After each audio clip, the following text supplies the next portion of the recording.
tinawagan ko siya. Hindi ako makapagsalita. Iyak. Wala akong ibang masabihan nung sakit na nararamdaman ko. Kasi pakiramdam ko, yung tatay ko lang din, makakaintindi sa akin dahil dumaan din siya ng law school. So tinawagan ko siya. Hindi ako makapagsalita. Iyak lang ako ng iyak.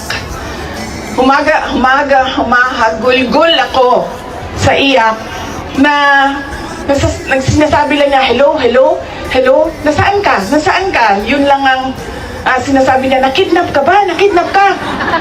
Tapos iyak lang ako ng iyak. Tapos dalawa lang ang tanong niya na paulit-ulit, nakidnap ka ba o buntis ka ba?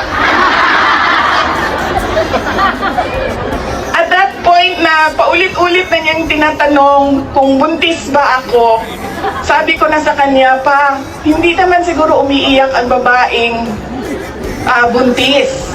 Siguro happy siya, no, na buntis siya. Sabi ko, nahihirapan ako sa isang subject ko and pakiramdam ko, sasabit ako dito. Tapos ang sagot lang niya sa akin ay, sabi niya, yun lang pala eh, bakit mo ko tinatawagan, mag-aral ka na. Ganon ka tigas yung kanyang paniniwala at pagpipilit na ipursige ko ang aking edukasyon. Wala nang, huwag ka na umiyak, mag-aral ka, magmadali lang yan, lumabas ka muna, magkape ka, wala. Sinabi lang niya sa akin, yun lang pala. Ibaba mo na yung telepono at bumalik ka na sa pag-aaral mo.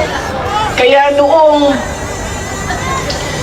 ako ay naging abogado, yun din yun ang sinasabi ng kaibigan ng tatay ko sa akin na nakita niya ang tatay ko, sobrang saya. Yung araw na yun na nalaman niya na naging abogado ako, yun yung sobrang saya niya.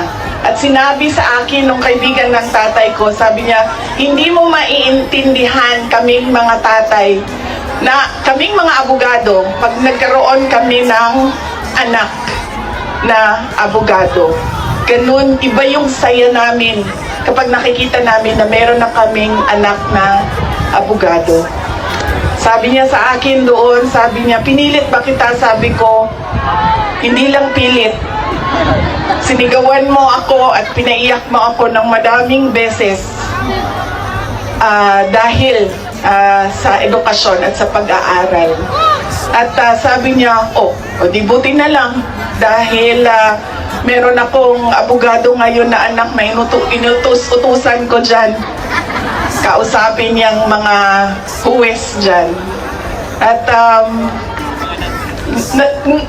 ngumiti siya. He smiled. And it seemed to me that it was a comfort to him that he had a daughter who is a lawyer. In fact, sabi niya,